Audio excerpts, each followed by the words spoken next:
Ito ang Las Piñas, Parañaque Critical Habitat and Ecotourism Area.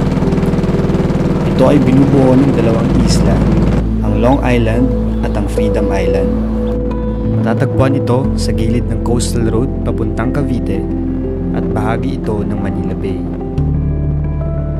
Sakop nito ang 175 hektaryang lugar na kinabibilangan ng mga pakawan, palaisdaan at pamigratory na ibon.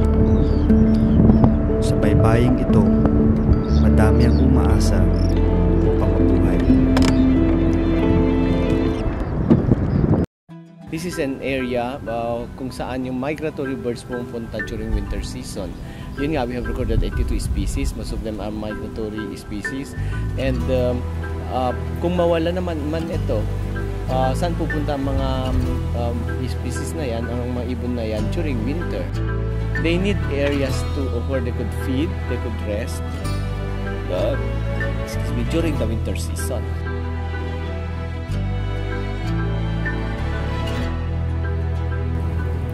We have may mga fisher folks yan na they are dependent sa kanyang daily needs in the area.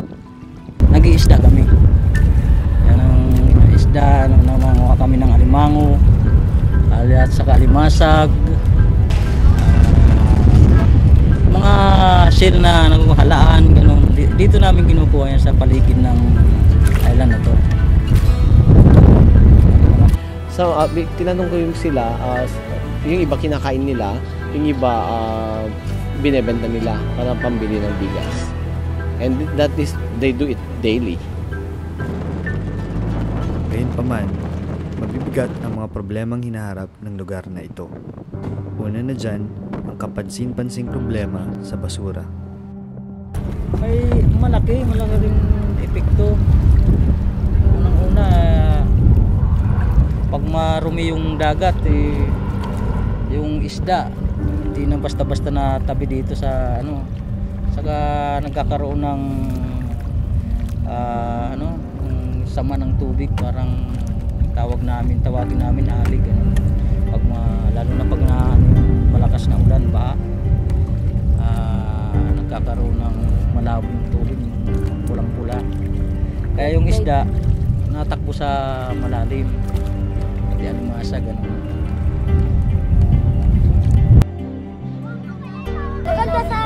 Maganda sana doon, pero madaming basura.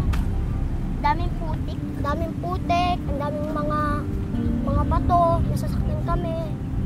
Sigal sana, pero masasakit. Meron kasing pollution na hindi mo nakikita. It is the quality of water that you have to check. Kung anong content niya, like may coliform ba yan, may heavy metals ba yan. That we have to be careful. Kaya dapat ayusin natin ang pagkuhan ng basura para hindi mapunta rito. Isa pang problema nilang hinaharap ay ang reclamation project sa lugar na ito, na maaring makasira sa natural na daloy ng mga nabubuhay dito. Ang pag nawala to, para sa amin malaking kawalan kasi pag nawala yung isla, halimbawa yung pinoproblem ng PRE na tatabunan to, pati na itong karagatan, malaking kawalan sa amin yan.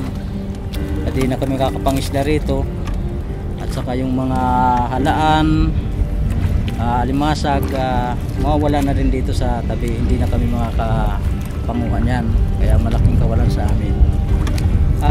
Siguro makakapangisda kami doon na sa may parte ng Bataan, siguro sa kabilang dagat kung tawagin namin. Malayo na. Maraming fishermen dyan. Nakakaawa naman kung ma-displace sila. Ang lugar na ito ay tinalaga ng iba't ibang international na mga organisasyon bilang isang important bird area, isang key biodiversity area, isang priority area for biodiversity conservation, at isang globally important wetland. Maliban dito, ito ang pangunahing pinagkukunan ng hanap buhay ng mga mananagat sa paligid nito. I called this area as the last coastal frontier of Metro Manila. Wala ka nang makitang ibang area na ganito ka ganda when it comes to natural features along the coastlines of Metro Manila. Kung tingnan mo, puro semento na dyan. May natitirang kunti pa sa nabutas. And dito, fully vegetated. Napakaganda. Sana'y alagaan natin ito, proteksyonan, para maibahagi natin sa susunod pang henerasyon. At makakita rin sila ng ganito kagandang natural park within Metro Manila na hindi lang parating mga kuwan ang nakikita nila. Bukod na sa malls, puro semento at puro computer games ang inatupag. Come here and see nature within the urban setting. Sana ikwento nyo what you have seen here.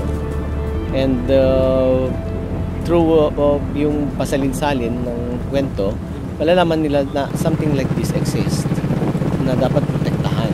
And pwedeng pag malaki ito